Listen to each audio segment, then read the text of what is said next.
Thousands of MAGA faithful turned out over the weekend for Turning Point USA's annual America Fest Summit. And it may indeed have been a turning point for the MAGA movement. Because while they are united in their loyalty to President Trump, different factions of the coalition were fighting for influence amid a brewing fight on the right over how to handle anti-Semites and conspiracy theorists who consider themselves part of the movement. Vice President Vance tried to bridge those divides in his speech without explicitly condemning anyone on the right. President Trump did not build the greatest coalition in politics by running his supporters through endless, self-defeating purity tests. I didn't bring a list of conservatives to denounce or to deplatform. I know some of you are discouraged by the infighting over any number of issues. Don't be discouraged. Wouldn't you rather lead a movement of free thinkers who sometimes disagree than a bunch of drones who take their orders from George Soros? While Vance did not take a side, two other loud voices in the conservative movement did. The conservative movement is also in danger from charlatans who claim to speak in the name of principle, but actually traffic in conspiracism and dishonesty. If you believe that Hitler was pretty cool, you have no place in the future of the conservative movement. If you call Usha Vance, the Second Lady of the United States of America, a Jeet, you have no place in the future of the conservative movement.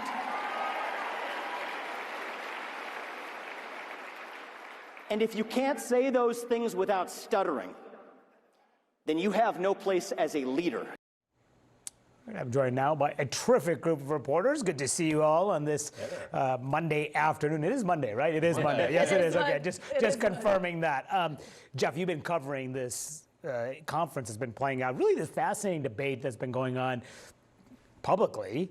What do you make of the way that J.D. Vance, as he came in here in this speech to this audience, didn't say what Vivek Ramaswamy said, didn't say what others on the right have said, like Ben Shapiro, very much made it clear that he was not going to condemn any of these factions within his party. What does that say about the way he's positioning himself as he heads into a potential 2028 run? He's treading very carefully, intentionally. Really struck there listening to Vivek Ramaswamy defending Usha Vance much more than Vice President Vance did in his own speech. Now, Vice President Vance has defended his wife and spoken out in some smaller forums and some interviews, but not on stage there. So yeah, I was thought at a that podcast. He did that at a different setting. Exactly, on Friday in a podcast that did not have that attention. But look, I mean, what we're seeing here is Vice President Vance making a concerted decision to try and appeal to everyone.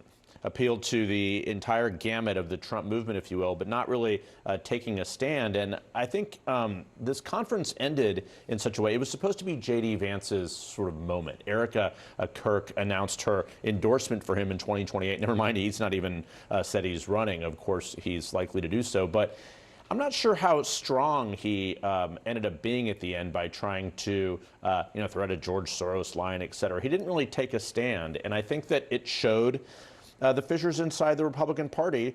The Democrats have some of their own, but now we're talking about Republicans. They are significant from foreign policy to anti-Semitism, obviously.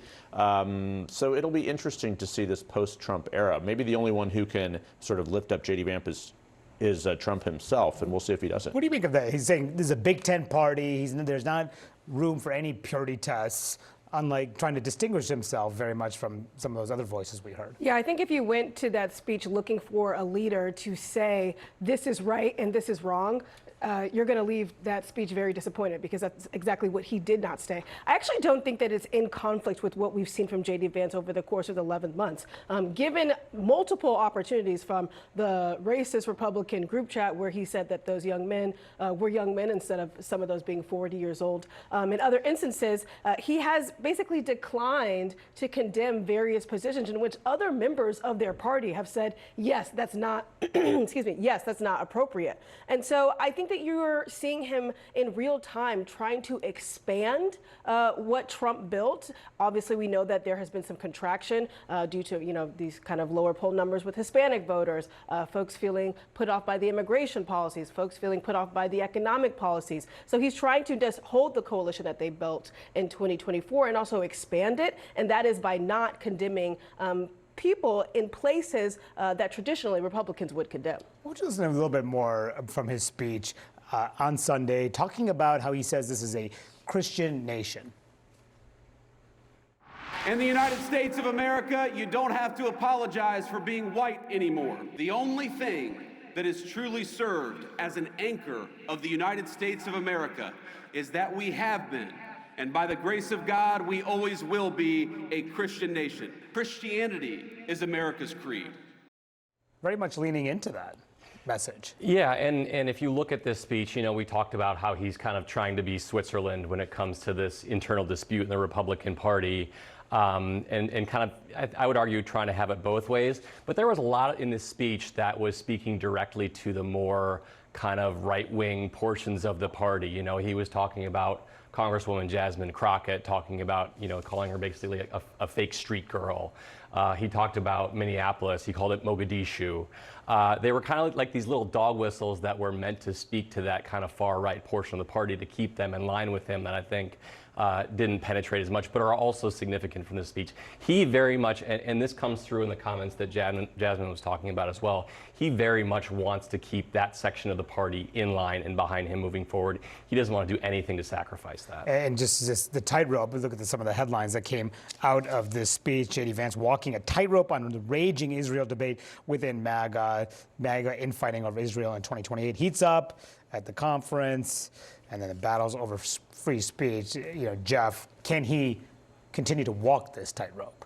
Vice President. I think that'll be very difficult once he launches into a campaign of his own. He probably can as vice president, because the reality is President Trump overshadows everything. I mean, this is still very much his party. But is he running? If he runs, is he running for a third Trump term here, or is this some way? How does he distinguish himself, or does he decide to even distinguish himself? I mean, that'll be a choice he has to make. I mean, history is not filled with many examples of how a third term works.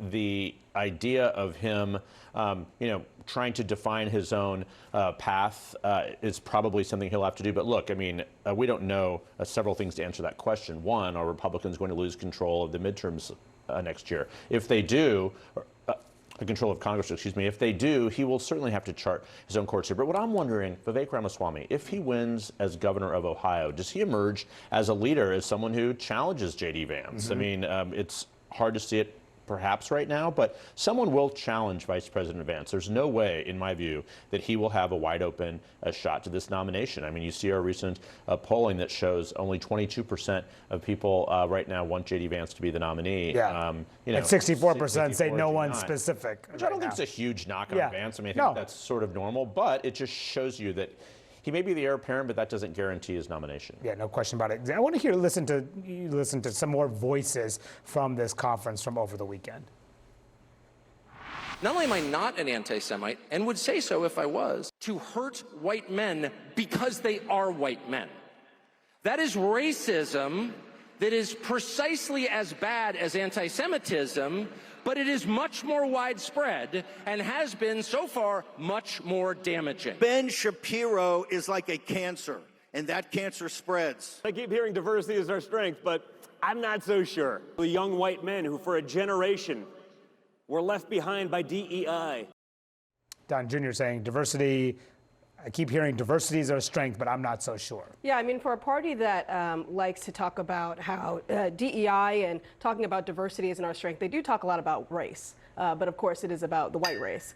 I think fundamentally this is a portion of conversation that they felt was really helpful for them in 2024 when we're talking about that young male voter who feels like they've been left behind, like the conversation doesn't surround them, that they're, sometimes lonely, as experts would say. And so they're going to continue this messaging because it is popular with the base. All of the things that are creating these fissures within the Republican Party, when we're talking about foreign payments, Israel, anti-Semitism, going back to this anti-DEI, anti-woke, is just a string of conversation that consistently really combines that, kind of at this point, diverging group of people. And so I think you're going to consistently see them harp on this because it works for them. Yeah. It works for them, and it's something that they want to talk about, and it's something that brings their folks together. Yeah, it certainly energizes the base. How much will it do so in the midterms? Heading up into 2028, we shall see.